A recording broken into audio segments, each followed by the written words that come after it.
इस वक्त हम लोग मौजूद हैं हाथरस के उसी गांव में जहां पर कुछ ही दिन पहले एक मासूम बच्ची के साथ 4 दरिंदों ने वारदात करी थी।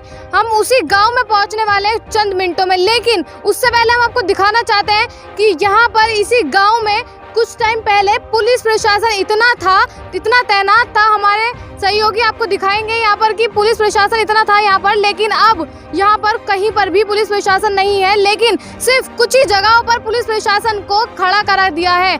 पहुँच चुके हैं मनीषा पीड़िता के घर पर। जी हाँ, ये वही मनीषा पीड़िता का घर है जहाँ पर कुछ समय पहले एक मनीषा बिटिया के साथ में वारदात को अंजाम दिया गया था। हाँ, ये हम आपको दिखाते हैं उस पीड़िता का घर, जहाँ पर उस बिटिया को जिस आंगन में वो बिटिया खेलती थी। जी हाँ, ये वही आंगन है। हम आपको दिखाएंगे कि उसी आंगन में वो पीड़िता खेलती थी। यही जो घर में जो सजावट हुई हुई है वो उसी पीड़िता ने की है। हमारे सहयोगी आपको दिखाएंगे कि इसी आंगन में जो सजावट यहाँ पर हुई हुई है, ये सजावट सब उसी बिटिया ने की गई थी, लेकिन अब वो सजावट करने के लिए वो बिटिया नहीं रही है। हम यहाँ पर बात करेंगे आज पीड़िता के घर वालों से कि क्या उनके ऊपर क्या बीत रही है। चलिए बात करते हैं हम पीड़िता के घर वालों से। भाभी हैं, हम इनसे पूछते हैं कि इनको क्या महसूस हो रहा है इस वक्त, उनके ऊपर क्या बीत रही है। उनकी बेटी चली गई यहाँ से, उनके ऊपर क्या बीत रही है, आइए हम इनसे बात करते हैं। जी, क्या नाम है आपका? संध्या जी। जी भाभी, आपके ऊपर आपकी बेटी जो चली गई है, आपके ऊपर क्या बीत रही है? क्या बोले, बहुत दुख का एक पहाड़ से टूट पड़ा है, क्योंकि अब दोबारा तो लोगों को देखने को मिलेगी नहीं जी। और शायद चेहरा दिखाया होता तो इतनी दिल में तसल्ली होती जी। चेहरा भी नहीं दिखाया इन लोगों ने, तो इसको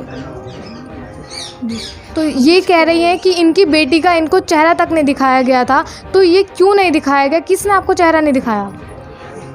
यही पुलिस वाले जो लोग थे, जो यहाँ पे वो थे सारे लोग, तो उन लोगों ने अपने आप से ही बॉडी ला के, हम लोग घर में पता भी नहीं है बॉडी कब आई है, कैसे आई है, उन्होंने ला के अपने आप ही जला दिया रात को 2:30 बजे। रात के 2:30 बजे उस पीड़िता को जला दिया गया था, किसी को नहीं दिखाया गया था। ये क्यों नहीं दिखाया गया? क्या योगी सरकार के राज में यही सब हो रहा है? क्या योगी सरकार सिर्फ यही कर रही है? क्या योगी सरकार क्यों नहीं बोल रही? अब क्यों नहीं आ रही है योगी सरकार यहाँ पर? क्यों नहीं आ रहे हैं योगी जी यहाँ पर? अब आप बात करेंगे योगी जी की कि क्यों नहीं आ पा रहे हैं, अब क्यों नहीं बोल रहे हैं योगी जी। प्लीज़ आइए यहाँ पर और आप आकर इनसे बात करिए। इन लोगों के ऊपर क्या बीत रही होगी, क्या बीत रही है इस परिवार के ऊपर, क्या योगी जी जानते हैं इस चीज़ को? हम बात करेंगे उनके भाई से।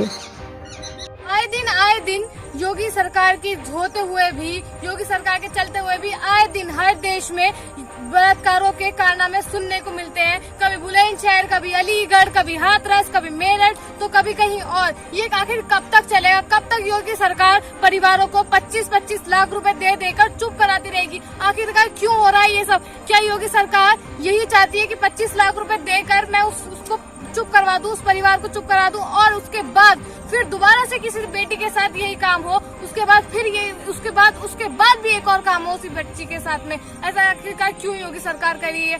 क्या योगी सरकार सिर्फ यही चाहती है कि बलात्कार होते रहे? हर देश में आए दिन बलात्कार होते रहते हैं। कुछ दिन पहले भी 4 साल की बच्ची के साथ बलात्कार किया गया। क्या योगी सरकार की इसमें यही सब होता चला आ रहा है? आखिरकार क्यों? जब से योगी सरकार ऐसे आई है, ऐसे काम क्यों होते चले आ रहे हैं? पब्लिक हमें बता रही है कि कभी 4 साल की बच्ची के साथ, कभी कहीं और, हर वक्त पर बलात्कार होते नजर आ रहे हैं। शाज़ी अब्बास के साथ वजिया खान।